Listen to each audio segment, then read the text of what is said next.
இங்கே hero news பேப்பரில் typewriter சேல்ஸ்னு பார்க்குறான். அதை பார்த்த உடனே அந்த நம்பருக்கு ஃபோன் பண்ணி கேட்ட உடனே அவங்களும் அட்ரஸ் தராங்க. அந்த இடத்துக்கு போகிறான். அந்த அட்ரஸுக்கு போனால் அங்கே ஒரு பணக்கார லேடி அவங்க வீட்டில் இருக்க எல்லா ஃபர்னிச்சரையும் சேல் போட்டு உட்காந்துருக்காங்க. அவன் கேட்ட டைப்ரைட்டர் மட்டும் ஆல்ரெடி விற்று போயிருக்கு. ஹீரோ மாதிரியே அந்த வீட்டுக்கு நிறைய பேர் பொருள் வாங்க வந்துகிட்டே இருக்காங்க. ஹீரோவும் அந்த லேடி கூட சேர்ந்துக்கிட்டு அந்த வீட்டில் வரவங்களுக்குலாம் பொருளை காமிச்சிக்கிட்டு இருக்கான். ஹீரோவும் அந்த லேடியும் ஃப்ரெண்ட்ஸ் ஆகுறாங்க. என் ஹஸ்பண்ட் தான் எல்லா பொருளையும் விற்க சொன்னார். அவர் அப்பப்போ வெளியூர் போயிடுவார், நான் மட்டும் தான் தனியாக இருப்பேன் அப்படின்னு அவங்க சொல்கிறாங்க.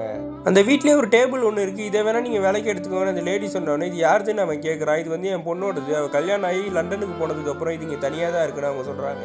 அதுக்கப்புறம் அவங்க 2 பேரும் ஒன்றா சேர்ந்து குடிக்கிறாங்க. வீட்டில் இருக்க ஒரு பொருளும் சேல் ஆகிட்டே இருக்குது. அப்போ அந்த லேடி சொல்கிறாங்க, எல்லா பொருளும் சேல் ஆனதுக்கப்புறம் நானும் கீழே படுத்துக்கிறேன், என் கழுத்தில் ஒரு ப்ரைஸ் டேகை மட்டும் மாட்டி விடுங்க, என்னையும் யாராவது விலைக்கு வாங்கிட்டு போட்டுன்னு அந்த லேடி ஃபீலிங்காக சொல்கிறாங்க.